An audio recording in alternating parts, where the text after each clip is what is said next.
Learning for change. Going to school is an extremely important part of your life.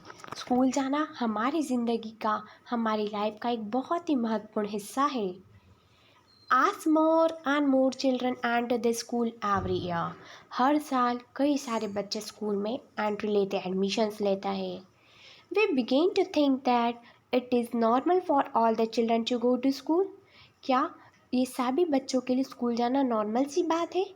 Today, it is difficult for us to imagine that school and learning could be seen as out of bound and not appropriate for some children.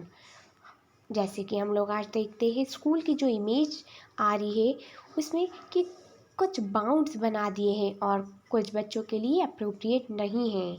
But in the past the skill of reading and writing was known to only a few. लेकिन past में जो skill थी लिखने की, पढ़ने की, वो सभी लोगों को नहीं पता थी. कुछ ही लोगों को चीज़ें आती थी.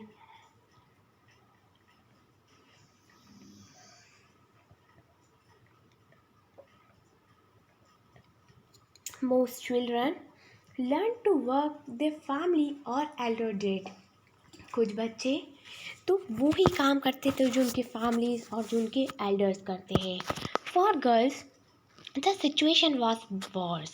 गर्ल्स के लिए तो सिचुएशन बहुत ही ख़राब थी.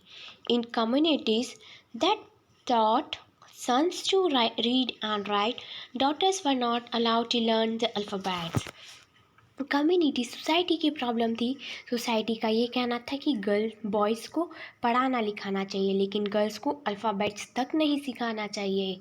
Even in the family where skills like poetry, weaving and crafts were taught, the contribution of daughters and the women was only seen as supportive. For example, in the pottery trade, women collected the mud and prepared the earth for the pots. But since they did not operate the wheel, they were not seen as potters. तो एक example ले लिया Potter trades का, मिट्टी के बर्तन बनाने का. सो वहाँ की जो महिलाएं थी वो सिर्फ मिट्टी इकट्ठा करके लेकर आती थी और पॉट्स बनाने में मदद करती थी. लेकिन उनकी इतनी हिम्मत नहीं थी कि वो व्हील पर खुद पॉट बनाए, खुद मटका बनाए.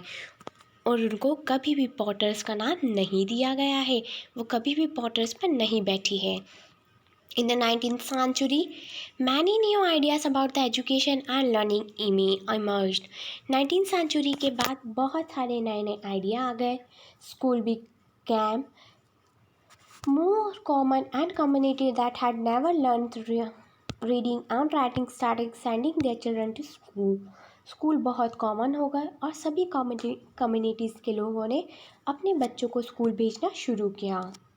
But there was a lot of opposition to educating the girls even then. लेकिन पहले के टाइम पर बहुत अपोजिशन हुआ करते थे गर्ल्स को पढ़ाने में. At many women and made the effort to open the school for girls. लेकिन फिर भी कई बहुत सारी महिला और मेंस ने डिसाइड किया, बहुत एफर्ट किया कि वो गर्ल्स के लिए स्कूल बनाएं. Women struggle to learn to read and write. Women ने बहुत स्ट्रगल किया पढ़ने लिखने के लिए. Here is a picture of Ramabai 1858 to 1922 shown above with her daughter campaigning the cause of women education. She never went to school but learned to read and write from her parents. वो कभी school नहीं गई लेकिन उन्होंने पढ़ना और लिखना अपने पेरेंट्स से सीखा. She was given the title Pandita because she could read and write Sanskrit, a remarkable achievement as women then were not allowed such knowledge. उनको एक टाइटल दिया गया पंडिता का क्योंकि उनको संस्कृत बोलना और लिखना बहुत अच्छे से आता था. She went on to set up a mission in the Khadgaon near the Pune 1898 where widows and the poor women were encouraged not only to become the literate but to be independent. फिर उन्होंने एक मिशन चलाया खेड़गांव, जो कि पूना के पास है, जिसमें उन्होंने विडोज और पुअर वुमेन, जो महिलाएं गरीब है,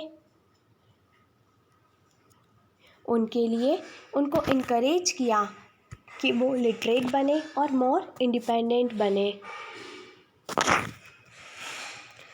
They were taught a variety of school from carpentry to running a printing press, skills that are not usually taught to girls even today. फिर उनको बहुत सारी स्किल सिखाई गई। The painting press can be seen in the picture on the top left corner. Ramabai mission is still active today.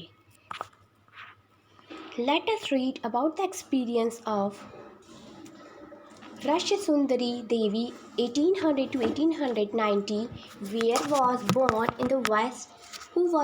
in the West Bengal some 200 years ago. तो यहाँ पर एक एक्सपीरियंस दे रखा है रक्षा सुंदरी देवी का, जिनका बर्थ 1800 और डेथ 1890 में हुई, वो जो कि वेस्ट बंगाल में हुई थी आज से कुछ 200 साल पहले। At the age of 60 she wrote her autobiography in Bangla. फिर 60 साल की उम्र में उन्होंने एक ऑटोबायोग्राफी लिखी बंगला में। हर book title Amar Jivan is the first known autobiography written by an Indian women. तो उनकी जो बुक थी अमर जीवन, वो बहुत जानी मानी किताब थी, written by an Indian women, जो कि इंडियन वुमेन के द्वारा लिखी गई थी। Rash Sundari Devi was a house wife from a rich landlord family. जो रश सुंदरी देवी थी वो गृहिणी थी एक बहुत ही रिच फैमिली की। At that time, it was believed that if a woman learned to read and write, she would bring the bad luck to her husband and become a widow. उस टाइम पर ऐसी मान्यता थी कि अगर कोई महिला पढ़ लिख ले तो वो उसके हस्बैंड के लिए बैड लक मानी जाएगी, और फिर अगर उसकी शादी हो जाती तो फिर वो विडो हो जाएगी, विधवा हो जाएगी। Despite this, she taught herself how to read and write in secret well after her marriage. फिर उसने सोचा कि वो शादी के बाद पढ़ना और लिखना सीखेगी, लेकिन छुप के। I would start working at dawn and I would still be until well beyond midnight.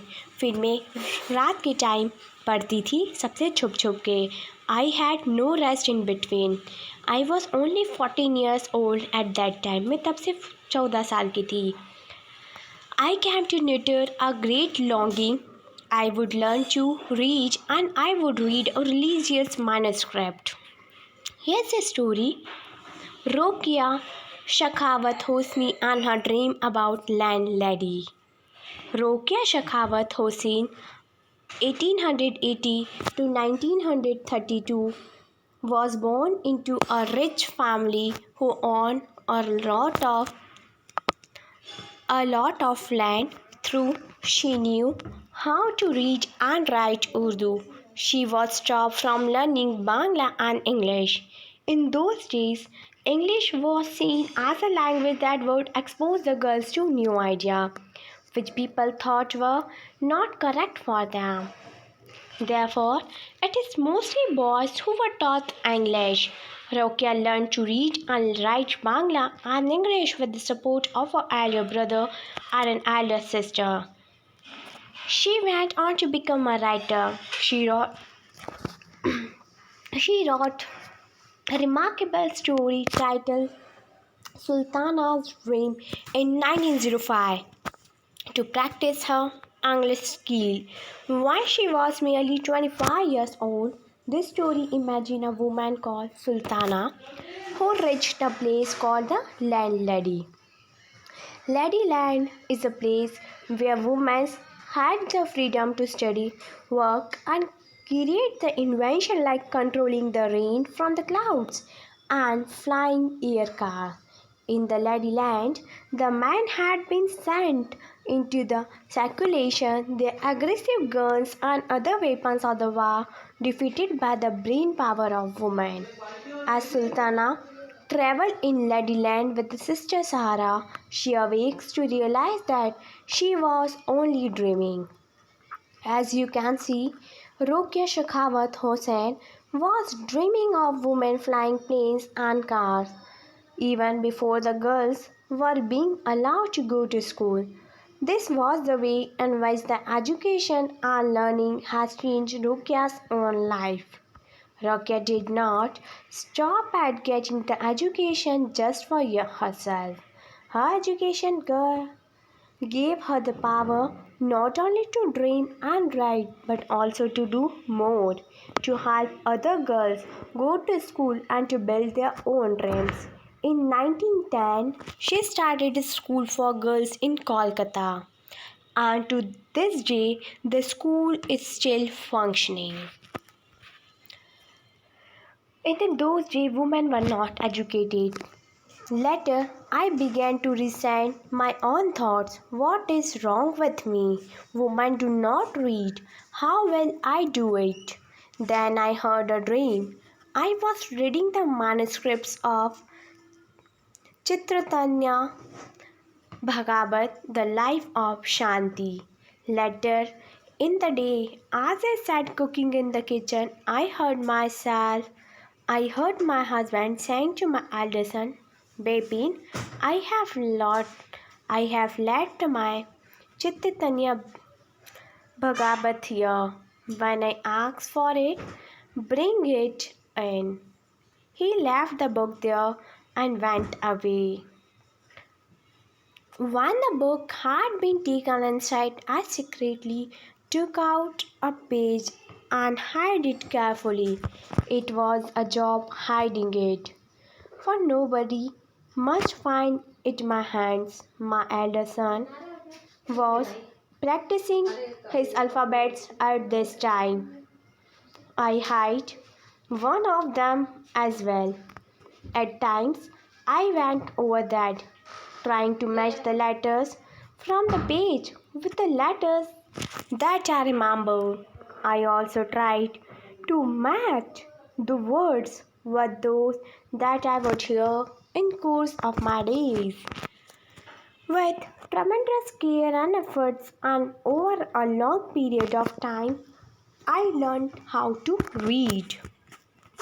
After learning the alphabets, Rashya Sundari Devi was able to read the Chaitanya Bhagat.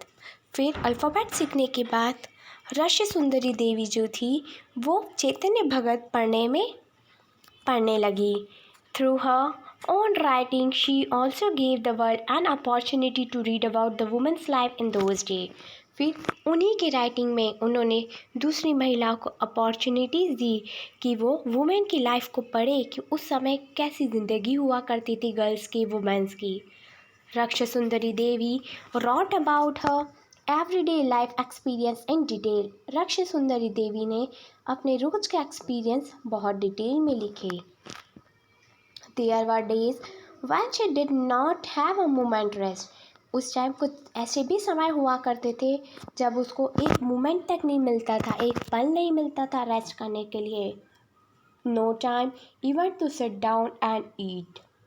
Even ऐसा भी टाइम था कि वो शांति से बैठ सके और खा सके, ऐसा भी उसको कोई टाइम नहीं मिलता था.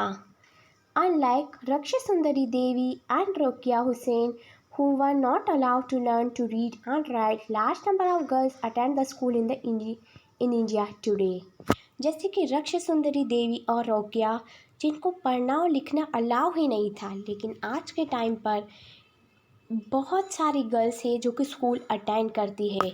Despite this, there continue to be many girls who leave the school for the reason of poverty, inaccurate schooling facilities and discrimination. लेकिन उनके अलावा भी कुछ ऐसी गर्ल्स हैं जिन्होंने अपने स्कूल को छोड़ दिया है पॉवर्टी के चक्कर में, गरीबी, इनएक्यूरेट स्कूलिंग फैसिलिटी, स्कूल की फैसिलिटी अच्छी नहीं है, और डिस्क्रिमिनेशन, भेदभाव के चक्कर में. Providing equal schooling facilities to the children from all the communities and class background, and particularly girls, continue to be the challenge in India. उनको इक्वल स्कूलिंग फैसिलिटी प्रोवाइड करना, और वो कोई सी भी कम्युनिटी से हो, और उनको प्रॉपर बैकग्राउंड देना, उससे गर्ल्स कंटिन्यू करने लगी अपने चैलेंज को फेस करने में. और आज इंडिया में मैक्सिमम नंबर ऑफ़ गर्ल्स है स्कूलिंग करती है। और अगर इंडिया की बात करें तो आज इंडिया का मैक्सिमम नंबर है कि जिसमें गर्ल्स हर फील्ड में आगे है। वो हर टाइप की एजुकेशन ले रही है, चाहे पायलट है, चाहे टीचर है, चाहे इंजीनियर है, चाहे डॉक्टर हो। हर फील्ड में गर्ल्स का नंबर ज़्यादा है as compare to boys. I hope कि आपको ये समझ में आया होगा।